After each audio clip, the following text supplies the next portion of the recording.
আসসালামু আলাইকুম। Technique easy এডুকেশনের পক্ষ থেকে নবম দশম শ্রেণীর শিক্ষার্থীদের জানাচ্ছি শুভেচ্ছা।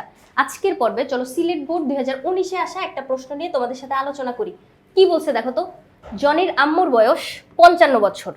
এখন 50+ যদি কারো বয়স শুনতে পাও, সেক্ষেত্রেই বুঝবা এই উদ্দীপকটা হবে এরকম, যেখানে তোমার হাড়ে ব্যথা, হাড় ভঙ্গুর হয়ে গেছে, গিটে গিটে ব্যথা, এরকম জিনিসপাতি নিয়ে কথা বলবে। তাহলে 50+ বয়সের একজন মহিলা যার মেনোপজ হওয়ার পর তিনি একটি বিশেষ রোগে আক্রান্ত হয়েছেন। মেনোপজ কি জিনিস? পজ বলতে আমরা কি বুঝি? কোনো কিছু থামিয়ে দেওয়া, তাই না? ইউটিউবে ভিডিও দেখতেছো, এই যে আমার এই ক্লাসটা দেখতেছো, ধরো পজ করে দিলা কিছুক্ষণের জন্য, তার মানে বন্ধ করে রাখলা। তাহলে পজ ওয়ার্ডটা আছে, তার মানে আমরা বুঝতেছি কোনো কিছু বন্ধ হয়ে যাবে। অন যখন করি তখন আবার এরকম। এখন মেনোপজ তার মানে মাসিকের যে সাইকেলটা, ওই সাইকেলটা যখন একটা বিশেষ বয়সের পর, মানে 40-এর উপরে যখন হয়, তখন কি হয়, আমাদের মেনোপজ হয়ে যায় বা মাসিক চক্রটা মহিলাদের ক্ষেত্রে বন্ধ হয়ে যায়। এরপরে মেনোপজের পরে কি বলছে, উনি একটা বিশেষ রোগে আক্রান্ত হয়েছেন। পূর্বে মানে এই রোগটার আগে, মেনোপজ হওয়ার পরে যে রোগটা হয়েছে এই রোগেরও আগে, পূর্বে তিনি দীর্ঘদিন আর্থাইটিস রোগে আক্রান্ত ছিলেন। তার মানে এখানে দুইটা রোগের কথা বলছে, একটা হচ্ছে মেনোপজ হওয়ার পরে, আর একটা হচ্ছে এই যে রোগটা তার আগে আর্থাইটিসে যখন আক্রান্ত ছিলেন, আর্থাইটিস, আরেকটা হচ্ছে তোমার এই যে প্রথম যে রোগটা। তার মানে এখানে দুইটা রোগের কথা বলছে। উদ্দীপকটা বুঝতে পারার পরে দেখো ক নাম্বারে কি বলছে, সাইনোভিয়াল অস্থি সন্ধি কি? অস্থি মানে হচ্ছে হাড়, সন্ধি মানে হচ্ছে জয়েন্ট বা সংযোগ। তাহলে অস্থি সন্ধি, দুইটা অস্থি একসাথে সংযুক্ত থাকবে। ধরো এই জায়গাটায় আমি একটা হাড় রাখলাম, নিচের দিক থেকে এখান থেকে আরেকটা হাড় রাখলাম, এই যে দুইটা হাড় একসাথে জয়েন্ট থাকবে। এভাবে হাড় আর হাড় লাগে থাকলে কি সন্ধিটা হয়ে যাবে? না, কিন্তু এখানে আরো কিছু কাজ করা লাগবে। হাড়ের একদম মাথায় আমাদের তরুণাস্থি থাকা লাগবে। তরুণাস্থি যদি থাকে, আমরা জানি হাড় হচ্ছে নিরেট, ক্যালসিয়াম দ্বারা তৈরি বা ধাতু দ্বারা তৈরি শক্ত কিছু উপাদান। সেক্ষেত্রে দুইটা হাড় যদি এভাবে একসাথে থাকে, ওরা মুভমেন্টের কারণে ক্ষয় হয়ে যাইতে পারে। ক্ষয় যাতে না হয় সেজন্য এখানে কি আছে, তরুণাস্থি আছে। তরুণাস্থির পরেও এখনো ক্ষয় হয়ে যাওয়ার রিস্ক আছে, যার জন্য এই দুইটা অস্থিসন্ধির মাঝখানে একটা ফাঁকা গহ্বর থাকে। এই গহ্বরের ভিতর থাকে হচ্ছে তোমার ফ্লুইড, সাইনোভিয়াল গহ্বরের ভিতরে থাকে সাইনোভিয়াল ফ্লুইড। এই ফ্লুইডগুলা আমাদের মুভমেন্টটা অনেক বেশি সহজ করে। দেখো আমি খুব ফ্লেক্সিবল ভাবে আমার হাতটা নড়াইতে পারতেছি, তাহলে এই ফ্লুইডটা হচ্ছে তোমার মুভমেন্টটা ফ্লেক্সিবল করতেছে, যাতে কোনো ঘর্ষণ না লাগে, এই কাজটা করতেছে। তার উপরে এই যে একটা অস্থি, এই যে একটা অস্থি, এই জায়গাটায় ধরো আমি একটা লম্বা স্কচ টেপ দিয়ে উপর থেকে নিচ পর্যন্ত এভাবে আটকায় দিলাম। স্কচ টেপ দিয়ে এরকম দুইটা অস্থিকে একসাথে ধরে রাখলাম, কি জন্য? যাতে নড়াচড়া করতে যায় আমার অস্থিটা স্থানচ্যুত না হয়ে যায়। এরকম করে যদি ওরা এই জায়গাটায় থাকার কথা, এখান থেকে যদি স্থানচ্যুত হয়ে যেত তাহলে তো সমস্যা। এই জন্য যাতে স্থানচ্যুত না হয়, এই জন্য উপর থেকে আমি কি করলাম, স্কচ টেপ দিয়ে আটকায় দিলাম। এই যে পুরা জিনিসটা এখানে হইলো, পুরা যে অস্থি সন্ধিটা এখানে আমি দেখতে পাচ্ছি, এইটাই হচ্ছে সাইনোভিয়াল অস্থি সন্ধি। তাহলে ক নাম্বারের জন্য তো এত কিছু লেখা লাগবে না, 1 নাম্বারের একটা প্রশ্ন। 1 নাম্বারের জন্য আমরা কি করব, একটা জ্ঞানমূলক চরণ শুধু লিখবো। 1 নাম্বারের জন্য শুধু একটা জ্ঞানমূলক চরণ লিখবো। তাহলে এই জায়গাটায় চলো তো দেখি কি লেখা যায়। সাইনোভিয়াল গহ্বর সমন্বিত এবং সাইনোভিয়াল ঝিল্লি আবৃত অস্থিসন্ধি হচ্ছে সাইনোভিয়াল অস্থিসন্ধি। কি বলছে, এই যে সাইনোভিয়াল গহ্বর কোথায় ছিল, এই যে একটা হাড়, এই যে আরেকটা হাড়, এর মাঝখানে, এই যে মাঝখানটাই ছিল হচ্ছে আমাদের সাইনোভিয়াল গহ্বর। এই জায়গাটা, এখানে ভিতর কি আছে, সাইনোভিয়াল ঝিল্লি আবৃত আছে। তার মানে এখানে ফ্লুইড আছে, আর এইখানটায় সাইনোভিয়াল ঝিল্লির ভিতরে, মানে গহ্বরটা একটা ঝিল্লি দ্বারা আবৃত, এই আবৃত ঝিল্লির ভিতরে আবার কি আছে, সাইনোভিয়াল ফ্লুইড আছে। সব কিছু মিলায় এই জায়গাটায় যে অস্থিসন্ধিটা, এটাকে আমরা বলবো হচ্ছে সাইনোভিয়াল অস্থিসন্ধি। তাহলে ক নাম্বারের জন্য শুধু এতটুকুই, এক্সট্রা কথাবার্তা তোমাদের বোঝার জন্য বলছি। এরপরে কি বলছে, হাতের কনুইকে দরজার কবজার সাথে তুলনা করা হয়েছে কেন? এখন অস্থিসন্ধি আমাদের বিভিন্ন ধরনের হয়। এই যে একটু আগে বললাম অস্থিসন্ধি, এটাকে আবার বিভিন্নভাবে ভাগ করা যায়। পূর্ণ সচল, তারপরে হচ্ছে নিশ্চল, তারপরে অর্ধ সচল। পূর্ণ সচল বলতে অনেক তাড়াতাড়ি মুভমেন্ট করা যাচ্ছে, নিশ্চল বলতে একদম নাড়াচাড়া করানো যায় না যে অস্থিসন্ধিগুলো। দেখো আমার মাথায় কিন্তু অনেকগুলো জয়েন্ট আছে হাড়ের, কিন্তু তুমি কি চাইলে এই জয়েন্টগুলো নাড়াচাড়া করতে পারবা? পারবা না। তাহলে এরকম বিভিন্ন ধরনের প্রকারভেদ আছে। তার ভিতরে এই যে অস্থিসন্ধি, সাইনোভিয়াল অস্থিসন্ধি, এটাকে আমরা আবার কবজা সন্ধিতে ভাগ করতে পারি, যেখানে কবজা সন্ধির ভিতরে আছে হচ্ছে তোমার দরজার কপাটের সাথে তুলনা করা হয়েছে। প্রথমে দরজার ফ্রেমটা থাকতেছে, ফ্রেমের এক পাশে কি হয়, দরজার কপাটটা আটকানো থাকে, যার জন্য আমরা যে কোনো এক পাশে দরজাটাকে মুভমেন্ট করতে পারি, মানে এক পাশে খুলতে পারি। ওরকমই দেখো তো আমার আঙ্গুলগুলা, আমি এক পাশে চাইলে হচ্ছে এটাকে ভাঁজ করতে পারতেছি। আমার কবজাটা দেখো, কবজার এই জায়গাটায় 8টা হাড় থাকে একসাথে। এই 8টা হাড়ের কারণে এখানে মানে অস্থিসন্ধির কারণে আমি হাতটাকে একদিকে ভাঁজ করতে পারতেছি। কিন্তু আবার এইখানটায় দেখো, দেখো এই জায়গাটাকেও আমি একদিকে ভাঁজ করতে পারতেছি।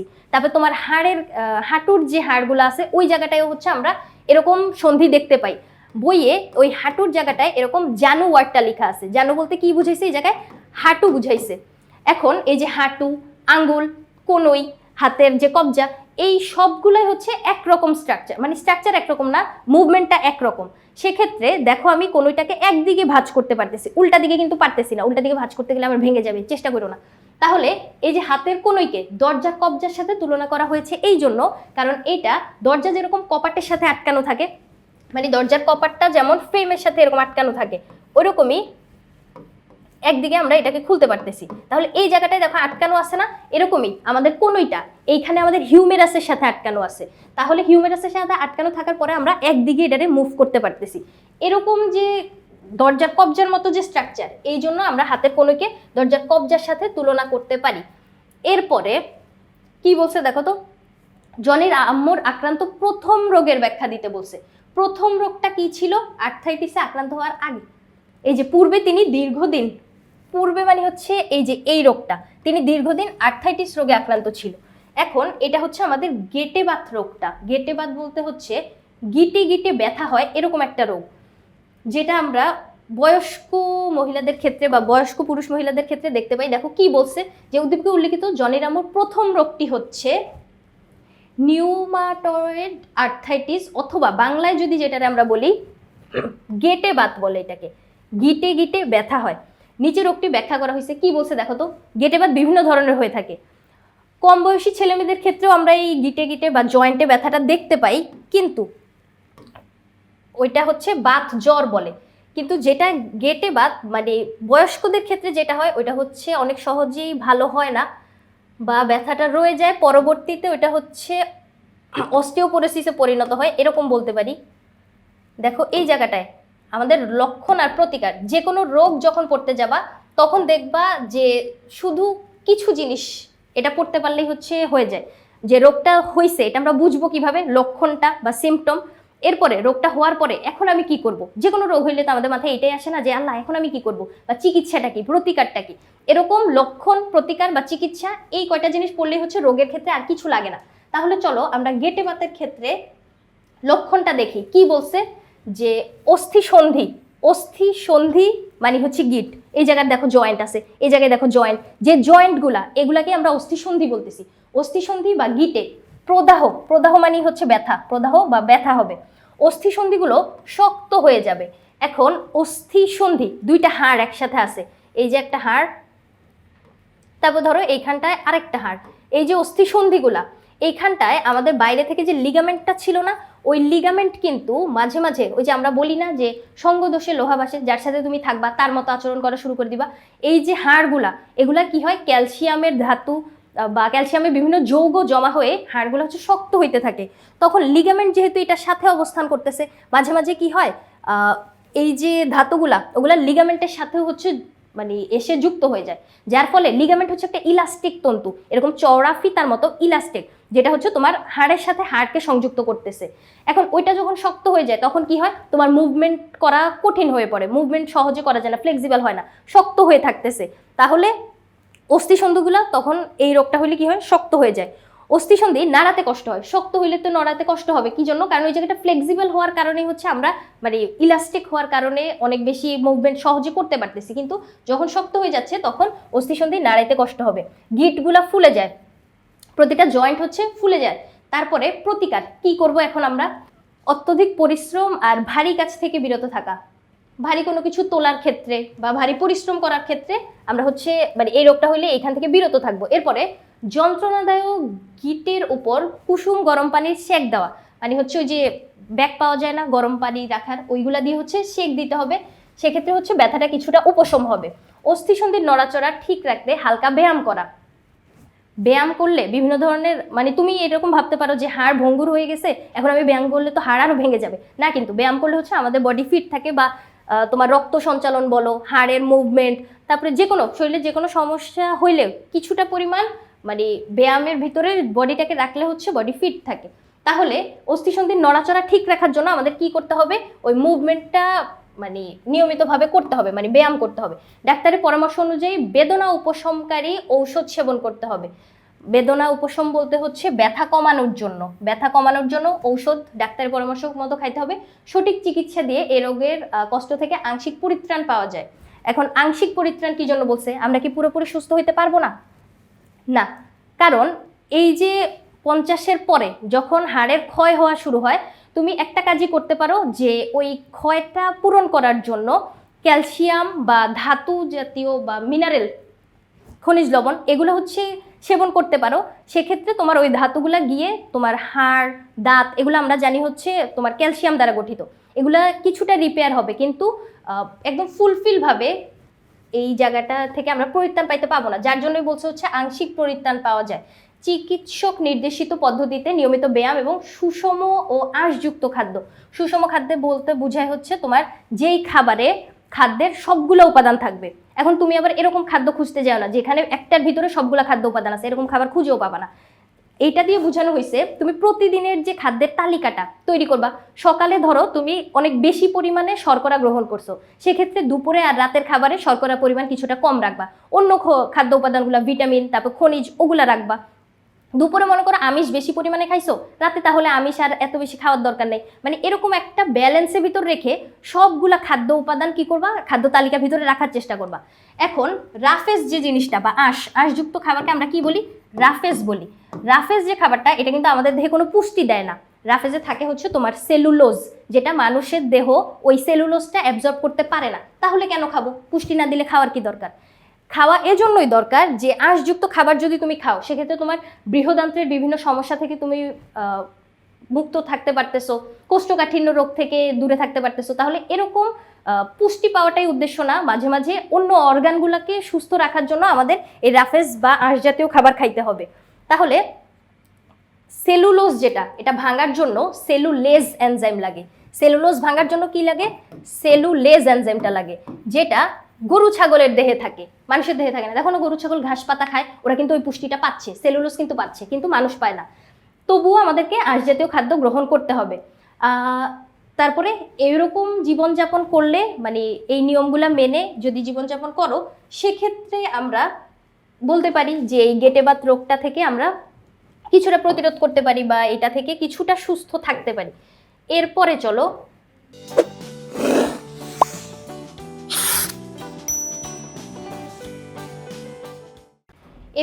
দেখো কি বলছে, যে ঘ নাম্বারটায় জনির আম্মুর আক্রান্ত দ্বিতীয় রোগের প্রতিকার আর প্রতিরোধ ব্যবস্থা। দ্বিতীয় রোগটা কি?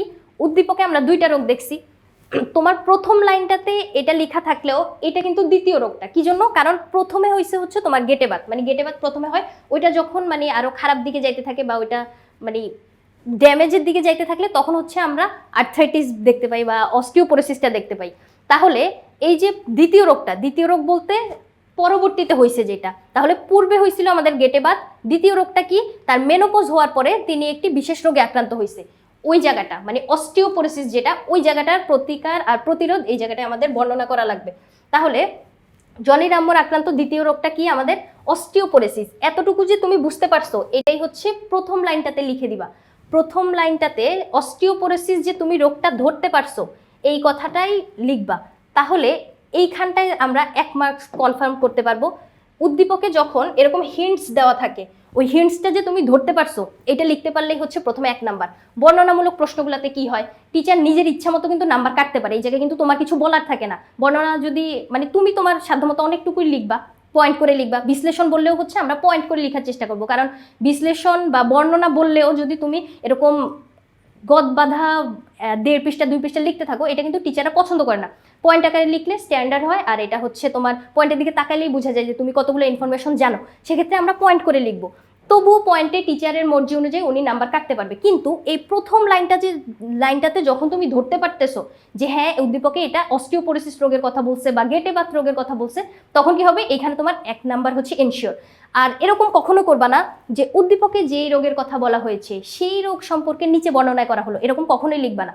এটা হচ্ছে এরকম হয়ে যায় যে টিচারকে তুমি টাস্ক দিচ্ছ যে 1-1.5 পৃষ্ঠা বর্ণনার ভিতর থেকে আপনি খুঁজে বাইর করেন এই রোগটার নাম কি, খুঁজে বাইর করে আপনি আমাকে নাম্বার দেন। এরকম করার কখনোই কোনো দরকার নাই। প্রথম লাইনটাতেই লিখে দিবা যে এই রোগটা কি, অস্টিওপোরোসিস। এখন অস্টিওপোরোসিস কি জিনিস, এটা হচ্ছে ক্যালসিয়ামের অভাবজনিত এক ধরনের সমস্যা। ক্যালসিয়ামের, আমরা জানি ক্যালসিয়াম দিয়ে হচ্ছে আমাদের হাড়, দাঁত এগুলো গঠিত হয়। ক্যালসিয়ামের যখন অভাব দেখা দিচ্ছে তখন কি হবে, তোমার হাড় দুর্বল হয়ে যাবে, ভঙ্গুর হয়ে যাবে। তাহলে এই সমস্যাটা কখন হয়, তোমাদের ফ্যামিলিতে কোনো মানে বৃদ্ধ মানুষজন থাকলে, দাদা দাদু থাকলে, সেক্ষেত্রে তোমরা দেখতে পাবা যে ওদের কি হয়, বসলে উঠতে সমস্যা হয়, তারপরে দাঁড়ায় থাকলে বসতে যে হাড়ের জয়েন্টগুলোতে ব্যথা অনুভব হয়, হাড়গুলা ওদের ভঙ্গুর হয়ে যায়। এক্ষেত্রে উদ্দীপকে যে জনির আম্মু ছিল তারও 50+ বয়স ছিল, যার জন্য আমরা তার ক্ষেত্রেও এই রোগটা দেখতে পাচ্ছি। এবার পুরুষদের ক্ষেত্রে যদি স্টেরয়েড যুক্ত ঔষধ দীর্ঘদিন সেবন করা হয় সেক্ষেত্রে এই রোগটা হইতে পারে। স্টেরয়েড যুক্ত ঔষধ পুরুষরা যদি দীর্ঘদিন সেবন করতে থাকে সেক্ষেত্রে আমরা এই অস্টিওপোরোসিস হইতে দেখি।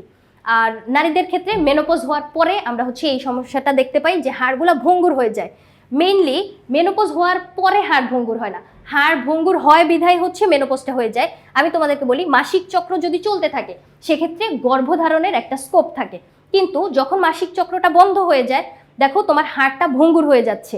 40-এর পর থেকে ক্যালসিয়ামের অভাব দেখা দেয়, হাড়গুলা ড্যামেজ হইতে থাকে।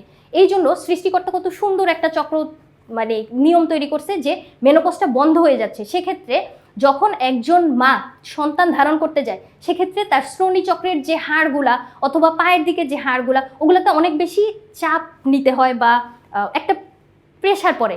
সেক্ষেত্রে ওর হাড়গুলা যেহেতু ভঙ্গুর হয়ে যাচ্ছে 40-এর পরে, এখন যদি সে সন্তান নিতে যায় সেক্ষেত্রে তার হাড়গুলা ভেঙে যাওয়ার একটা রিস্ক থাকে বা মায়েদের কষ্ট হওয়ার যে দিকটা এটা বিবেচনা করেই কি করছে সৃষ্টিকর্তা এই চক্রটা বন্ধ করে দিছে।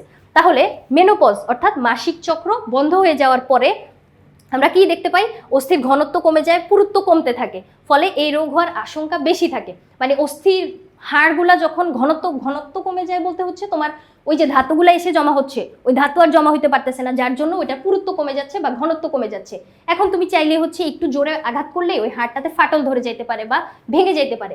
তাহলে এই রোগটাই হচ্ছে অস্টিওপোরোসিস, যেখানে কি হয় ক্যালসিয়ামের অভাব দেখা দেয়। ক্যালসিয়ামের বিভিন্ন যৌগ মিলেই হচ্ছে আমাদের হাড় গঠিত হয়। এখন চলো আমাদেরকে বলছে প্রতিকার আর প্রতিরোধ। প্রতিকার আমরা কিভাবে করতে পারি, 50-এর বেশি 50 ঊর্ধ্ব পুরুষ ও নারীদের দৈনিক 1200 মিলিগ্রাম ক্যালসিয়াম গ্রহণ করতে হবে। কারণ ক্যালসিয়ামের অভাবের কারণে যেহেতু এই সমস্যাটা হচ্ছে, তাহলে আমরা খাদ্যের মাধ্যমে যদি ক্যালসিয়াম পরিমিত পরিমাণে গ্রহণ করি সেক্ষেত্রে আশা করা যায় যে ওই ক্যালসিয়ামগুলো গিয়ে আমাদের হাড়গুলোকে রিপেয়ার করবে। তাহলে ক্যালসিয়াম জাতীয় খাদ্য গ্রহণ করতে হবে। ননিতোলা দুধ ও দুগ্ধজাত দ্রব্য গ্রহণ করতে হবে। ননিতোলা কি জিনিস, ননিতোলা হচ্ছে ক্রিম হয়ে যায় না, মনে করো দুধকে আমি অনেকক্ষণ তাপ দিচ্ছি, তাপ দিতে দিতে ওর উপরে একটা পাতলা লেয়ার তৈরি হবে বা কিছু ফেনা তৈরি হবে, ওইটাই হচ্ছে বুঝাইছে যে ননিতোলা দুধ আর দুগ্ধজাত দ্রব্য। এখন শুধু ননিতোলাই কেন, আমি নর্মাল দুধ খাইলে কি হবে, সেক্ষেত্রে এই যে ক্রিম হয়ে যাচ্ছে যে দুধগুলা, এখানে ফ্যাটের পরিমাণ খুব কম থাকে, ফ্যাট কম পরিমাণে থাকে। চর্বি জাতীয় খাবার আমরা কম পরিমাণে গ্রহণ করতেই হচ্ছে রেকমেন্ড করি। কি জন্য, কারণ খাদ্য পিরামিডটা যে ছিল আমাদের ওইটার নিচে দেখো একটা পিরামিড তুমি ইমাজিন করো মনে মনে, যার নিচের যে আয়তনটা এটা অনেক বেশি পরিমাণে আছে আর উপরের দিকে উঠতে থাকতে আস্তে আস্তে সরু হইতে আসে। এখন নিচের দিকের যে সারফেসটা এই আয়তনটা বেশি, এটা দিয়ে বোঝানো হয়েছে যে নিচের দিকে যে খাদ্যগুলো আছে, শর্করা আমরা নিচের দিকে রাখতেছি, ওই শর্করা তোমার কি হবে বেশি পরিমাণে খাইতে হবে। তারপরে কি ছিল আমাদের, ভিটামিন ছিল, আমিষ ছিল, আর ছিল হচ্ছে সবার উপরে এই চূড়াটাই ছিল হচ্ছে আমাদের ফ্যাট বা স্নেহ জাতীয় খাবার, যেটা তোমাকে বোঝানো হয়েছে কম পরিমাণে গ্রহণ করতে হবে। তাহলে ফ্যাট আমরা অবশ্যই কম পরিমাণে গ্রহণ করব, যার জন্য ননিতোলা যে দুধ বা দুগ্ধজাত দ্রব্য ওইখানে ফ্যাট কম থাকে, যার জন্য এখানে বলছে যে ননিতোলা মানে খাইতে হবে। কমলার রস, সবুজ শাকসবজি, সয়াদ্রব্য, ক্যালসিয়াম সমৃদ্ধ খাবার খাইতে হবে, যেগুলো কি করে এখানে হচ্ছে তোমার অনেক মিনারেলস থাকবে, যে মিনারেলসগুলা বা খনিজ উপাদানগুলা গিয়ে হচ্ছে আমাদের মানে ধাতু দিয়েই তো হাড় গঠিত হয়, ওই ধাতুগুলার অভাব বা ঘাটতি পূরণ করবে। এরপরে চলো প্রতিরোধ কিভাবে করব। যথেষ্ট পরিমাণে সূর্যালোকের সংস্পর্শে আসা। কেন সূর্যালোকের সংস্পর্শে আসার কি দরকার, আমরা জানি সূর্যের আলো যখন ত্বকের উপর পড়তেছে ওই জায়গায় কি হবে, তোমার ভিটামিন ডি গুলা অ্যাক্টিভ হয়ে যাবে। অনেক সময় আমি মানুষকে এই ভুল কথাটা বলতে শুনি যে সূর্যের আলোতে নাকি ভিটামিন ডি থাকে। না, সূর্যের আলোতে ভিটামিন ডি থাকে না, ভিটামিন ডি থাকে তোমার ত্বকের নিচে, যেটা সূর্যের আলো পাইলে অ্যাক্টিভ হয়। তাহলে যথেষ্ট পরিমাণ সূর্যালোকের সংস্পর্শে আসতে হবে, তাহলে কি হবে, ভিটামিন ডিটা অ্যাক্টিভ হবে। যখন ভিটামিন ডিটা অ্যাক্টিভ হবে, এই ভিটামিন ডি কিন্তু আমাদের হাড় গঠনে সাহায্য করে বা হাড়গুলোকে মজবুত করে। ভিটামিন ডি এর অভাবে রিকেটস হইতে দেখি আমরা। রিকেটস কি, ছোট ছেলে মেয়েদের পায়ের হাড় এরকম ধনুকের মতো বাঁকা হয়ে যায়। সেক্ষেত্রে এই যে দেখো ধনুকের মতো হয়ে গেছে, ধনুক বলতে ওই যে তীর ধনুক, এরকম যে বাঁকা একটা অংশ থাকে যেখানে আমরা তীরটাকে লাগাই ছুঁড়ে দিই, যেটা এটা হচ্ছে তীর, আর এই হাতে আমার যেটা এটা হচ্ছে ধনুক। দেখো তো এরকম না ধনুকটা দেখতে, এরকম কার্ভ। তাহলে এই যে হাড়ের যে অসুবিধাগুলা এগুলো কিন্তু অধিকাংশই হয় হচ্ছে আমাদের ভিটামিন ডি এর অভাব যদি হয়। তাহলে ভিটামিন ডি আমাদের বাইরে থেকে হয় সেবন করা লাগবে, নাহলে সূর্যের আলোতে থাকলেও হচ্ছে তোমার দেহে থাকা ভিটামিন ডি গুলো অ্যাক্টিভ হবে। তারপরে ক্যালসিয়াম ও ভিটামিন ডি সমৃদ্ধ খাবার গ্রহণ করতে হবে। ওই যে ক্যালসিয়ামের অভাবের জন্য ক্যালসিয়াম গ্রহণ করব, আর ভিটামিন ডি হাড় গঠনে সাহায্য করে, এই জন্য ভিটামিন ডি সেবন করব। তারপরে চিকিৎসকের পরামর্শ অনুযায়ী নিয়মিত ব্যায়াম করা, সুষম আঁশযুক্ত খাবার খাওয়া। হ্যাঁ, ব্যায়াম তো হচ্ছে আমাদের অবশ্যই করা উচিত, কারণ ব্যায়াম করলে বিভিন্ন ধরনের সমস্যা থেকে আমরা আমাদের বডিটা হচ্ছে ফিট থাকে, বা ওই সমস্যাগুলা থেকে নিজেদের দেহটাকে সুস্থ রাখার জন্য ব্যায়াম অবশ্যই একটা ভালো পদ্ধতি।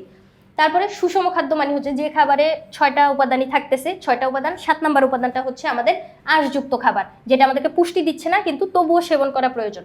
তাহলে এরকমভাবে যদি তুমি এই জীবনযাপন করো, সেক্ষেত্রে আমরা এই অস্টিওপোরোসিস মানে হচ্ছে হাড় ভঙ্গুর হয়ে যাওয়া বা ক্যালসিয়ামের অভাবে হওয়া যে রোগটা, ওইটা থেকে মুক্তি পেতে পারি। মুক্তি বলা যায় না, মানে একদম পুরোপুরি সুস্থ তো তুমি হবা না, কিন্তু একটা সুন্দর জীবনযাপন করতে পারবা, মানে কিছুদিন ওই রোগ থেকে কিছুটা সুস্থ থাকতে পারবা। তাহলে আমাদেরকে উদ্দীপকে জানতে চাইছে কি 2 নম্বর রোগটা, যেটা হচ্ছে অস্টিওপোরোসিস, যেটা প্রতিকার আর প্রতিরোধ জানতে চাইছে। তাহলে এই কথাবার্তাগুলোই আমরা হচ্ছে পয়েন্ট আকারে লিখে দিব। সহজ কথাবার্তা, দৈনন্দিন জীবনে আমরা এই কাজগুলো মানে সবসময় করি, আশেপাশেই শোনা যায়। বায়োলজির কথাবার্তাগুলো তুমি হচ্ছে জীবনের সাথে অনেক বেশি কোরিলেট করতে পারবা, এই জন্য হচ্ছে বায়োলজি সহজ, তাই না? তাহলে আশা করি বুঝাইতে পারছি। পরবর্তী পর্ব দেখার আমন্ত্রণ রইল। ধন্যবাদ সবাইকে।